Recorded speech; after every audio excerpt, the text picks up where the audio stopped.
important that a hunter learn what to eat in his part of the world and know where that type of food is available.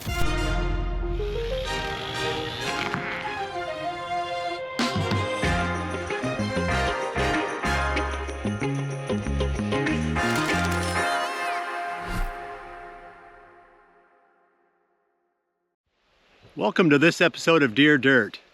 2 weeks ago I talked about the types of habitat that I prefer. And one of the categories that I dug into was how to put cover back on marginal acres that are open. And the spot that I'm standing in right now is one of those types of spots. There were 30 acres on this farm when I bought it that were old pasture, just basically grassland. So one of my earliest projects here was to figure out a way to put some type of habitat on these acres. And I'd had pretty good success over the years in other land that I'd owned using a process called direct nut seeding. And that's where you plant acorns directly into the ground. Rather than planting small trees, you can plant the acorns themselves. And then, there are some advantages to this. And I'm going to talk about that in this episode. I'm going to talk about the why and the how of establishing cover in open areas using this direct nut seeding approach, planting oak trees from acorns. So let's talk about the why first. It's expensive to buy thousands of bare rootstock oak trees. Depending upon the nursery where you purchase those from, they can be anywhere from a couple bucks or $1.50 and possibly even higher depending on the size. But then depending on your deer density, other wildlife considerations, you may have to tube a lot of them. And tubes are super expensive. And you can have $5 or $6 in a tube setup. Now you've got $7 or $8 in every single one of these that you plant. If you're going to do a lot of acres like I did here, you could end up with, it'd be a ridiculous amount of money. So that's one of the big why factors. The other one is you can really swamp the deer planting acorns versus planting bare rootstock. Like let's say, for example, you just want to plant those same 700 to 1,000, let's say, of the oak trees in order to create that foundation or that background of the painting like I talked about. You got to have something there to build around. So if you're going to plant that many trees, maybe you say, okay, I can get by without the tubes. But the problem is, if you have any deer density at all, they're going to really hammer those trees. I've had a lot of experience with that. I've planted a lot of bare rootstock trees over the years, and very, very rarely have I had success with that, especially in areas with a reasonably high deer density. The deer just go down the row, because I used a row planter. You can sit on it, pull it behind a tractor, you can plant a lot of trees fast. But then you have rows, and the deer just follow those rows and just nip the tops off all of those trees. So every year they try to grow another 6, 8, 10, 12 inches, and the deer just eat it back, all that new growth, because it's so simple just to walk down the row and eat it. Whereas with the acorns, I'm putting out 5 bushels of acorns per acre, a seed, every 2 to 3 square feet. So you figure, a foot by 2 feet, that would be 2 square feet. That's a pretty small area. I guess that would be in the neighborhood of 20,000 per acre, somewhere in that neighborhood. So 20,000 per acre, some of them are going to escape the deer. They can't eat them all. Granted, you're not going to get 100% germination and 100% survival on these trees either. But let's say you hit 50%, which is fairly common. That's still 10,000 of these little oak trees per acre versus 700 to maybe 1,000 if you're planting the bare rootstock. So you got a lot coming up at once. And if you've got weeds coming up with it, you got to play that game of, how much you control the weed growth. That's a trade-off, because the more you control the weed growth, the better the trees grow, but the more exposed they are to the deer. So there's a balance there. And we can talk about that at some point in the future, but just keep in mind that there's a little bit of an art to this. You don't necessarily want to have a completely bare field when you're trying to grow these little trees in an environment with a lot of deer. So if you look behind me, you can see there is a little bit of cover, and I have sprayed herbicide on this. If you have enough of these and you manage them correctly, you can get them to grow past the deer. I've done it. I've had high densities, and I've used the direct seeding approach, and I have had success of getting oak trees to grow from acorns even in that environment. So that's one of the whys. The other why is you got to have something here to start with. Like if you're going to create habitat in this area, you got to have some kind of a background. And I talked about that in that episode 2 weeks ago. I talked about if you're making a painting, you don't start with the foreground, you start with the background. And for me, the background is all of these little oak trees that I've got coming up. Then I can build the foreground around that. That could be, little patches of, say, maybe some chestnut trees here and there, maybe a little orchard, maybe even a little area that has, let's say, more natives growing in there, warm season grasses in little pockets, whatever the case may be. You've got a background to work from, and you're not going to get 100% success. Some years are going to do really, really well with this direct nut seeding, but you're going to have pockets, you're going to have little openings, spots where these oak trees didn't come up. And those are the areas that you can work with later when you're creating that more of a foreground. Now, I want to talk about the how. I've got a white paper that's no longer published that was put out by the Iowa State University Extension Office that talked about how to do this. And when I started doing it back in 2007, that was the approach that I used. I used the white paper and just followed it word for word. Did exactly what they said on there and had good success. And I've always followed that since. I haven't really deviated from that at all. So there's a link in the description. I'll put a link in there, and you should be able to click on that. That'll take you to a drive folder that has that white paper, and you should be able to download that and take a look at that yourself. That's my approach. That's what I've done. I will summarize it here just so you get a little bit more exposure to it.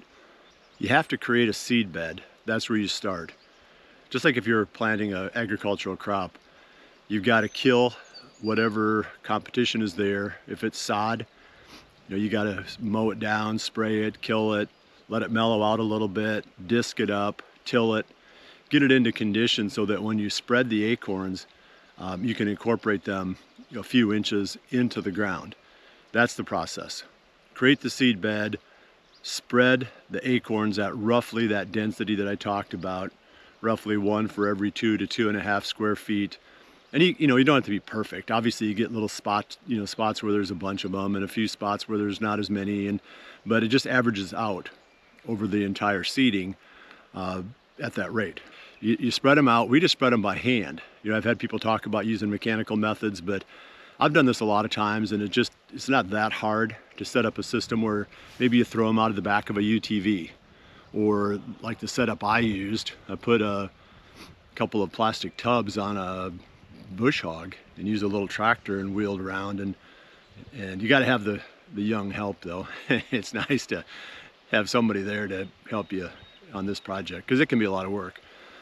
So we distribute the acorns, and then you come back and you lightly disc them in.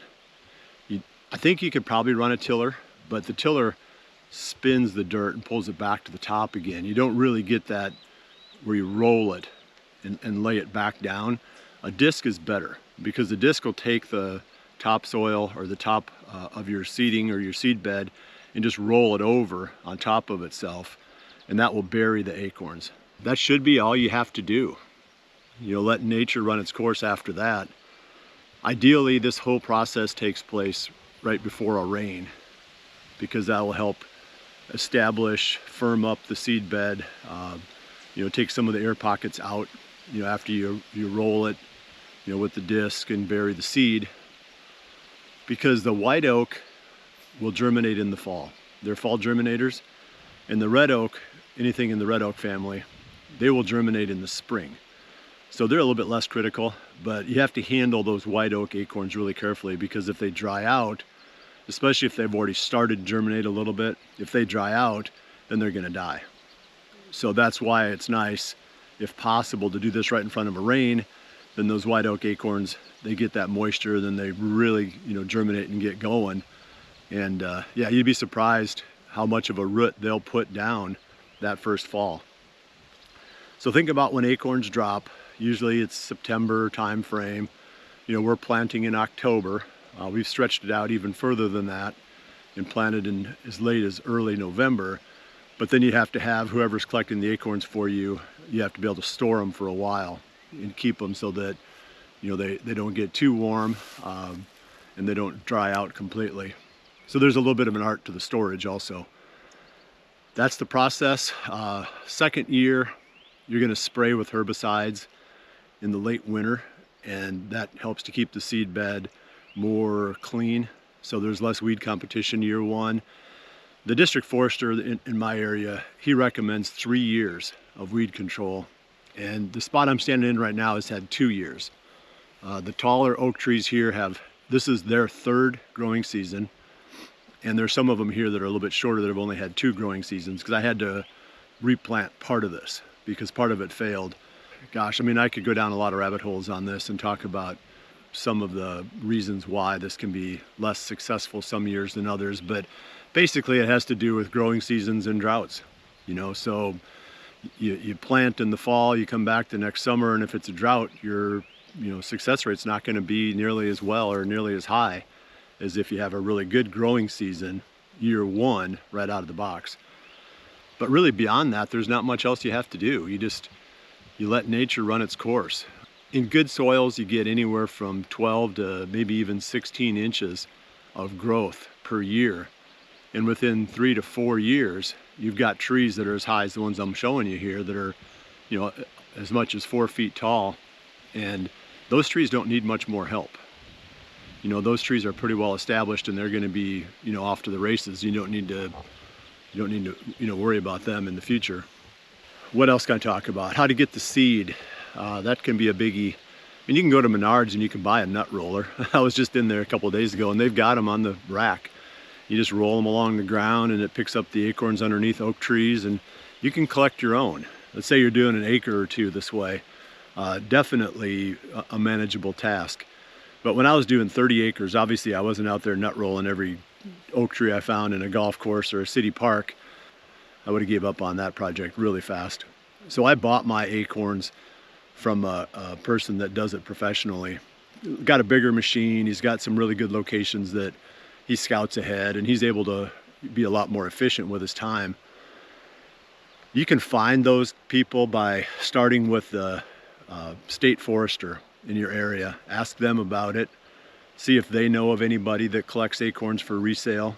If they don't, ask them if they have a list of all the consulting foresters in your area, whether it's your state or, depending upon where you live, maybe it's a tri-state area even. So you go through that list, ask them if they collect acorns. If they don't, ask them if they know somebody who does, and eventually you'll find somebody that you can buy these acorns from. And you can expect to pay, gosh, it's hard to say what the local rates are going to be, but I was paying roughly $50 a bushel for acorns in that neighborhood. It can be a little higher depending on, like swamp white oak in my area was more. The red oak was a little bit less. And it really comes down to availability and kind of a local market condition. But that's what you can expect to pay, a whole lot cheaper than buying bare rootstock and putting that in the ground. So hopefully, and I said it in the last episode too, if you have any questions, I've done a ton of this. I don't know how many projects I've done, probably 6 or 8 of these projects over the years, and I've had pretty good success. I wouldn't say that I'm 100%, but I bet you 80+% of my projects have worked out really well. So if you have questions, hit me up in the comments, and I'll circle back and I'll answer these, and or do my best to answer them at least, and hopefully I can get you off on the right foot. But don't forget to download that document. Click the link that I provide and you can download the white paper. Well, I appreciate you joining me here. I'll see you right back here in another week for the next episode of HuntStand's Deer Dirt.